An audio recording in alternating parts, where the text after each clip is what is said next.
don't ignore the practice. Ignore the practice to start off with. What I want you to see is, okay, we've created an activity and we've created a condition in the activity that makes a kid do something. So can anyone tell me what the purpose of putting your hands out the front like that for? If you can't imagine it, don't go work with kids. You need an imagination to work with kids. Right, Jerry, you come back over here. Alright, you might need a bigger cone than that, but it's going to be a challenge for you. Put your racket down. That's alright, it's fine. Alright, so I want you to think about, okay, that there's some learning going on here without Fred realising it. I want you to see if you can identify what I'm doing without Fred realising what he's learning. Okay, you ready, Fred? Alright, some balls are going to be short, Fred, and some are going to be deep. Some are going to the back. Alright, you ready? Okay, here we go. Good boy, well done. Alright, you ready?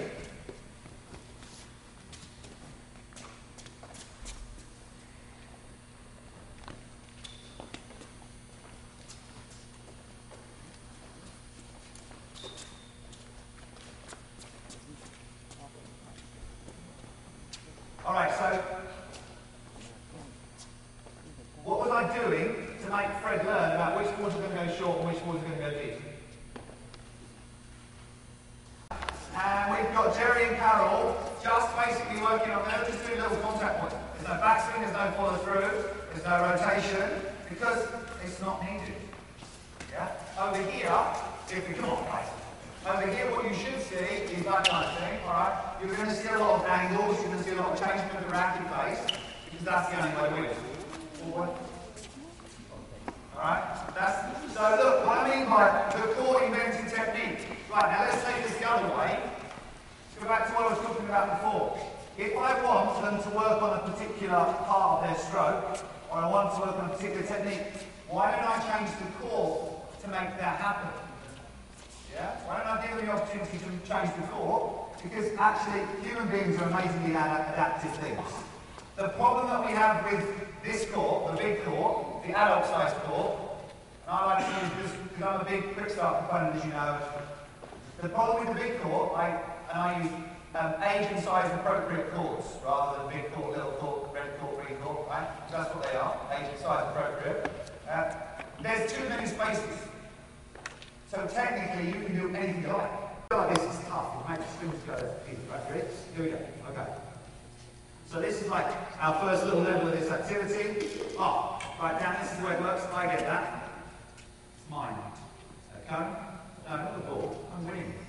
This is my win. So you see, I'm winning. I'm better than you. Right. Okay. Right. So now we have an instantly differentiating game. Now he has a bigger target. I have a smaller target. Okay. But that's not the message. The message is, okay, what are the basics to progressing an activity? Yeah? So the basics to progressing an activity, real simple. What could we do? Well, we could move further back, could we? So Dan, let's move further back. We'll keep the targets the same size. You need to move the target back because the ball's going to dance a bit further. Oh yeah, one of my special ones. Okay, we could move further back. It's a pretty obvious thing.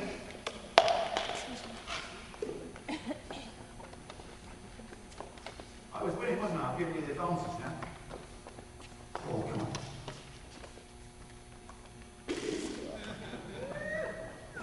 I only play this game now because I play all the time, so I'm definitely going to win. Right? Okay, what else could we do? Well, we could change the size of the target. So maybe Dan's not quite so good as me, right, as we have seen already. Probably killed me in a real tennis match, but on this one I'm ahead. Right? And so actually, Dan, you're going to have that, but what you can do is stack your cones. 1, 2, 3. So that's my target. This is his target. Yeah? Because I'm better than him, clearly. Alright? Okay? So that could be one way, but we're not going to do it like that because I don't want you to actually win at any point. Right? So we could actually change the target area. What else could we do? Well, we could say Dan's going to hit forehands. Yeah? But I'm going to actually move around and work on the backhand, or maybe I'm going to work on a more advanced level of the forehand.